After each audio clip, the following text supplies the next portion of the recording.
Hello, hello, bienvenue sur le podcast du bonheur, c'est Elina. Comment vas-tu aujourd'hui ? Moi, ça va plutôt pas mal. Bon, ça fait 2 semaines que je suis malade, donc 2 semaines que je n'ai pas enregistré de podcast.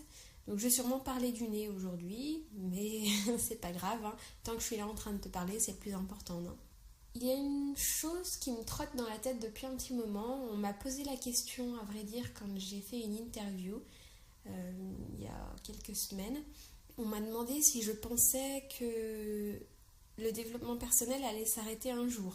C'est-à-dire, est-ce qu'il y avait une fin à tout ça ? Est-ce que une fois qu'on a une bonne estime de soi, une fois qu'on a une bonne confiance en soi, une fois qu'on sait s'affirmer, est-ce qu'on peut arrêter de travailler sur soi-même ?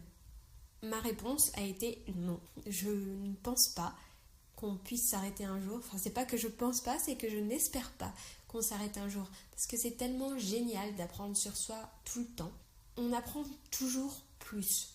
On se dit, mais qu'est-ce qu'on va bien apprendre de plus que ce qu'on a appris là ?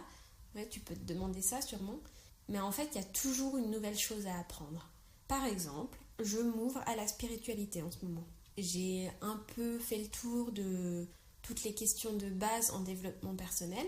Donc je sais m'intéresser à mon passé pour comprendre mon présent, je sais ne pas m'inquiéter de mon futur pour profiter de mon présent, je sais quoi faire pour améliorer ma confiance en moi quand j'en manque de temps en temps, parce que c'est pas quelque chose de linéaire, hein, c'est pas la confiance en soi qui augmente.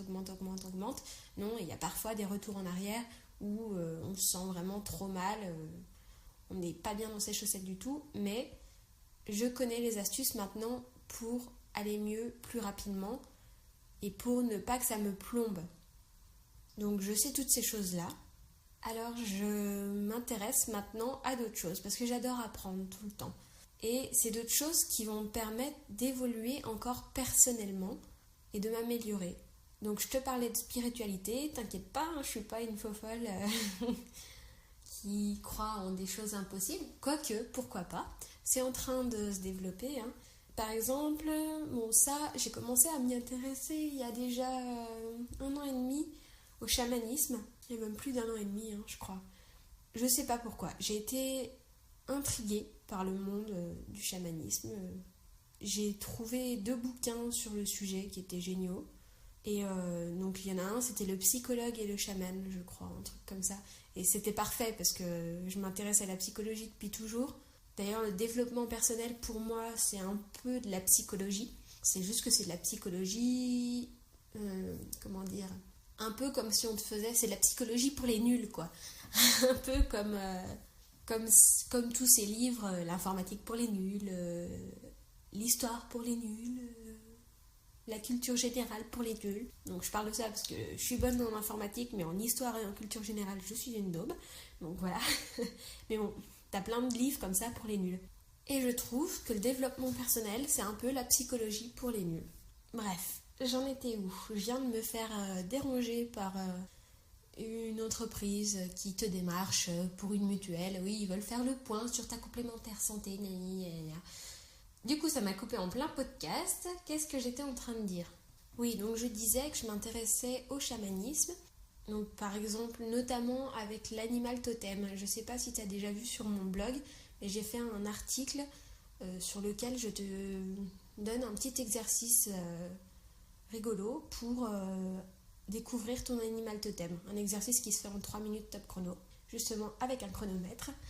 Donc tu barbouilles dans tous les sens. Et tu trouves ton animal totem. Je vais t'expliquer un peu mieux que ça. En gros, tu prends une feuille blanche, tu prends des stylos ou des crayons de couleur, tu prends toutes les couleurs que tu as, tu les mets sur un petit tas, hop, à ta droite si t'es droitier, à ta gauche si t'es gaucher, et normalement tu te bandes les yeux, mais moi je ferme mes yeux, hein, c'est tout aussi simple. Tu fermes les yeux pendant 3 minutes, donc tu te mets un petit chrono, 3 minutes, hop, et pendant 3 minutes, tu prends les stylos ou les crayons de couleur un par un et tu barbouilles ta feuille dans tous les sens.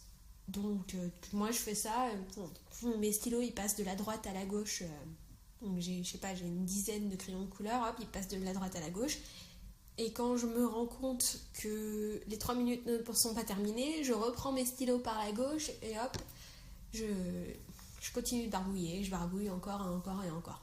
Bon, la dernière fois que j'ai fait ça, vu que je suis quelqu'un de très rapide, je pense que les 3 minutes c'est trop pour moi. Donc la dernière fois que j'ai fait ça, j'ai arrêté avant et je crois que j'ai dû arrêter à 2 minutes et quelques. Je me suis dit là, je me sens vidée, j'ai plus rien à barbouiller. Donc j'ai arrêté. Et donc j'ai fait cet exercice 2 fois. La première fois, j'ai trouvé un petit poisson et c'était très flagrant que c'était un poisson. Et la deuxième fois, j'ai vu un requin. Donc oui, donc une fois que tu as fini de barbouiller, tu t'arrêtes au bout de tes 3 minutes et tu regardes ton dessin. Et le premier animal qui te saute aux yeux, c'est ton animal totem du moment. Donc une fois que tu as trouvé ton animal totem, tu cherches sa signification sur internet et tu cherches ce que peut t'apporter cet animal, donc quel message il est en train de t'apporter, en quoi il te ressemble, enfin ce qu'il a à te dire en fait. Et je trouve ça vraiment sympa. Pendant des mois, j'ai cru que mon animal totem c'était le canard parce que une fois j'ai rêvé d'un canard. Et après je voyais des canards partout. Et le canard, je sais plus ce qu'il représentait, mais sur le moment, ouais, il me représentait pas mal. Peut-être qu'à un moment, le canard a été mon animal totem. Mais en tout cas, quand j'ai fait l'exercice avec le poisson, j'ai fait ah ouais, d'accord. Là, il n'y avait pas photo. J'ai vu la différence. Je sais pas, je l'ai ressenti. Ça peut paraître un peu perché comme ça de dire ça, mais j'ai ressenti que c'était le poisson. Parce qu'en plus, ça fait des années que je dis que je suis un poisson rouge avec ma petite mémoire. J'ai toujours eu une grande mémoire et là, depuis quelques années, j'oublie tout, je perds tout. Ma mémoire à court terme, elle est affreuse. Quoique ça s'est amélioré depuis et bizarrement, j'ai changé d'animal totem, je suis passée sur le requin. Donc je suis en mode requin en ce moment, je vais tout péter. Je reste un poisson quand même, parce que mon âme de poisson, elle sera toujours là, je pense. Mais c'est un poisson féroce. Donc je t'invite à essayer, hein. Ça prend 3 minutes, c'est rigolo, pourquoi pas, voilà. Et donc ce que je te disais, c'est qu'on n'a jamais vraiment terminé le développement personnel. Le développement personnel, en fait, ça englobe tellement de choses. Ça englobe la psychologie, donc c'est la première chose que moi j'ai vue dans le développement personnel, mais ça se trouve, il y a d'autres personnes qui ont vu d'autres choses. Moi, je connais des personnes qui sont ouvertes à leur spiritualité avant de s'ouvrir à la psychologie. Donc, pour moi, pour l'instant, développement personnel égale psychologie et spiritualité. Je suis sûre que je vais découvrir encore d'autres aspects au fil des années et j'espère que je vais découvrir d'autres aspects parce que j'adore ça. C'est génial. Et ça m'en apprend sur moi et je me rends compte que oui, je suis capable de m'ouvrir à d'autres choses. En fait, j'en ai toujours été capable. Hier soir, ma petite sœur m'a dit oh regarde, j'ai retrouvé mon vieux Skyblog, ça fait bizarre. Et moi, ça fait un moment que j'avais envie de retrouver le mien, mais que je suis dégoûtée parce que je sais que je l'ai effacé. Mais, vu que je suis quelqu'un qui ne lâche pas l'affaire, j'ai voulu à tout prix retrouver ce vieux Skyblog. Je me suis dit, c'est pas possible, il existe encore quelque part. Même si je l'ai supprimé, il existe quelque part. Et ben, je me suis pas trompée, il existait encore quelque part. Il existe un site qui s'appelle web.archive, un truc comme ça. Enfin bref, tu tapes sur Google, tu vas bien le trouver. Et donc, ça archive petit à petit les versions du web. Et donc, dans sa mémoire, le petit web archive, il a mon blog, il a plusieurs images de mon blog. Donc j'ai pas réussi à retrouver les 46 pages de mon blog, parce que j'ai vu qu'il y avait 46 pages à mon blog, mais j'ai réussi à en retrouver une bonne grosse dizaine quand même.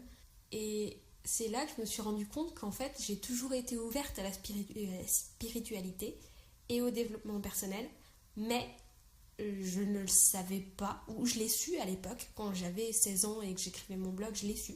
Mais enfin, c'était différent, je sais pas. En fait, je te dis ça parce que j'écrivais sur le satanisme. Ne pars pas en courant, je ne suis pas un monstre. Mais j'écrivais sur le satanisme et je me définissais comme sataniste parce que le satanisme, en fait, c'est ni plus ni moins que du bon sens et du développement personnel. Genre, ne fais pas aux autres ce que tu veux pas qu'ils te fassent, mais traite les autres comme eux ils te traitent. Enfin, je sais plus ce qu'il y avait, mais il y avait... Enfin bref. Moi, ce que j'ai retenu du satanisme après toutes ces années, c'est que Dieu égale moi. Je ne crois pas en Dieu, je n'ai jamais cru en Dieu et je ne croirai jamais en Dieu. Mais je crois que je suis mon propre Dieu. Ça, j'en suis convaincue. Chaque personne est son propre Dieu. Et là, en creusant un peu plus dans le développement personnel et dans la spiritualité, on se rend compte que Dieu, c'est tout le monde et qu'on est tous Dieu. Bon. Enfin bref, on utilise le mot Dieu, mais en fait, je ne sais pas quel mot on pourrait utiliser. Mais en gros, on est un et on est tous. On est responsable de soi, de son propre bonheur, de son propre malheur. Donc on est un. Je suis mon propre Dieu. C'est moi qui décide de tout. Mais en même temps, on est tous. C'est-à-dire que tout ce qu'on fait, ça a un impact sur les autres, et ce que les autres font a un impact sur nous. Et on est tous reliés quelque part. Comment ? J'allais te dire je ne sais pas, mais en fait, apparemment, on est reliés par une sorte de lumière. Enfin bref, ça, c'est des trucs qui sont encore vachement perchés à mes yeux. Mais ça se trouve, un jour, j'y croirais dur comme fer. Je ne sais pas. Ou pas, j'y croirais dur comme fer, mais je me serais tellement ouverte à cette possibilité que ça me paraîtra plus complètement perché. Ouais, j'ai l'impression d'être complètement tarée quand je raconte ces choses-là. Et franchement, je me serais écoutée il y a 1 an, je me serais dit, mais qu'est-ce qu'elle dit, elle ? C'est vraiment très bizarre. Mais c'est ça que j'aime bien dans le développement personnel. C'est que tu es capable de découvrir des trucs petit à petit que tu n'aurais jamais cru possible avant. Tu te découvres toi, tu te changes, tu t'ouvres à d'autres choses. Et c'est ça qui est merveilleux. J'adore le fait de s'ouvrir à la différence. J'ai toujours adoré ça. Je suis contre le fait d'être réfractaire à la différence.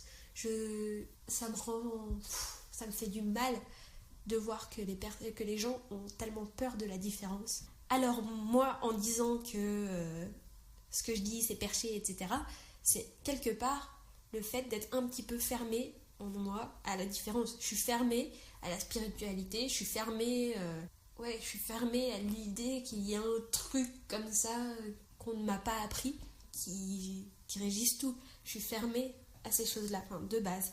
Et je suis en train de m'ouvrir de plus en plus et ça me plaît. Et donc c'est ça qui est merveilleux avec le développement personnel. C'est que j'honore ma valeur qui est l'ouverture. Et je l'honore de plus en plus en m'ouvrant encore et encore et encore.